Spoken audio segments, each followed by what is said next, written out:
well you guys have played the previous 2 games. Yeah, I know. I got to go back and look at it. The penalty early that extended the drive, the first drive. I think it was 3rd and 8 or 9, something like that. We can't do that against a team that every possession is critical, and which gave them really they took advantage of it and jumped out 7-0 there, and we took turns. We can't have the ball on the ground 6 times. 3 of them we lost. So you got, a combination of things that happened early in the game that put it, got out of hand. So, a team like this that can score points, you knew you had to score points to win the game, but we can't put the ball on the ground 6 times. We can't, we got to pick early in the game, turnovers and fumbles, and against a team that scores that kind of points, it just can't happen. That's where where the score gets to be the way it is. You mentioned all the balls being on the ground. Do you think the cold weather had something to do with it? I don't. No, there's no excuses for that. We haven't been that team all year, and so, that's it. Just we're not going to make any excuses about weather or wherever. They played in it too. So, that's we haven't been that team all year, and that's something that we work on and we talk about a lot, and it was surprising, but we just as I said, against a team that can score points like that, it, possessions are critical, and you're taking away your own possessions and giving them at least 3 or 4 more with the turnovers. Did they show on film that they would do a kind of a pop-up kickoff? They did last week. They did at Colorado. Yep. And so, caught the ball. Yeah, communication, and run up and catch it, just like everybody else has done. How big a part do you think penalties played early on? I said it. The first drive, the 2 extended and then the red zone for the touchdown. So. Obviously, you said you kind of expressed disappointment in your team, but coming out of halftime down a lot, they continued to fight throughout the rest of the ballgame. What does that say about your team? Well, that hasn't been an issue. With the team's effort, execution has been an issue. The last 2 weeks, we were pretty good. Tonight, the execution was not there, and consistently in all 3 phases. And give Washington State credit. Gardner Minshew was extremely accurate. Their offensive line did a fabulous job. We thought that based on how we had played, recently, that we could get to them. We could not, just like everybody else has all year, has not been able to get to them. Their offensive line did a nice job. We pressured.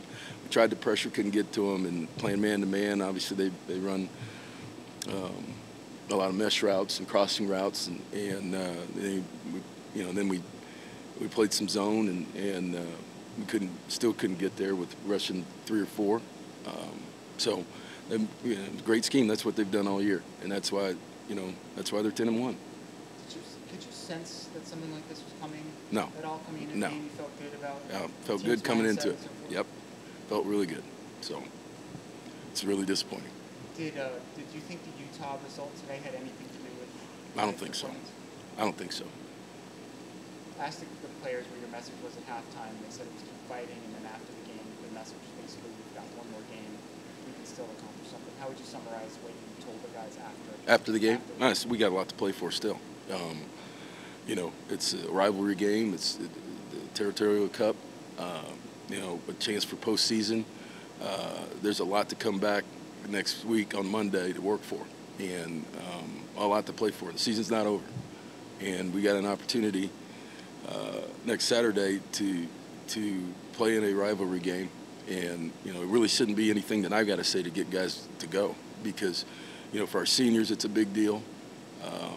With senior night, you got the Territorial Cup and postseason play on the line next Saturday. So there's a lot for us to play for. Did you get a good look on the video board of the play where Scotty got kicked out for targeting?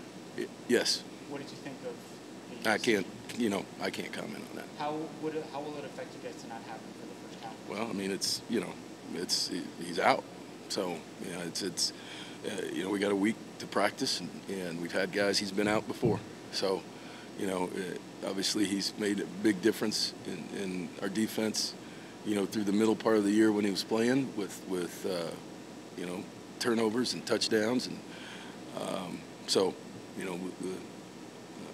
we got another week to get somebody ready to play in there for the first half. How do you decide in a game like this when to take out the starters? It just depends. Depends on where things are, and as long as you got a chance to win the game, you keep playing. And I think it sends a message to your team that what you believe in as a coach. If we've got a chance to score and hold them to win the game, you keep playing your guys. I know there's not a lot of encouraging stuff that come out of a game like this, but Sean Poindexter continued this amazing streak that he's on. He's had 6 straight receptions. They've all gone for touchdowns. I didn't know that. two each in each of the last 3 games. What do you think about that? I mean, he's been that kind of player all year, from week 1. So, he continues to be a leader. He plays hard every week, and he makes plays. And he's a really, really good player and an even better teammate. What do you think the offense played tonight? Yeah, I mean, when you put the ball on the ground like that, you've got yards, but you put the ball on the ground like that, it doesn't matter. I mean, we got an interception and 3 fumbles, but we would have had 6 on the ground and 3 we lost. So, that limits possessions and gives them more possessions. So, it puts your defense in a bad situation. We fumble going in on a touchdown, reaching the ball out. We don't do that. Ball's out at different times. So, you can have as many yards as you want. You turn the ball over. This is the result.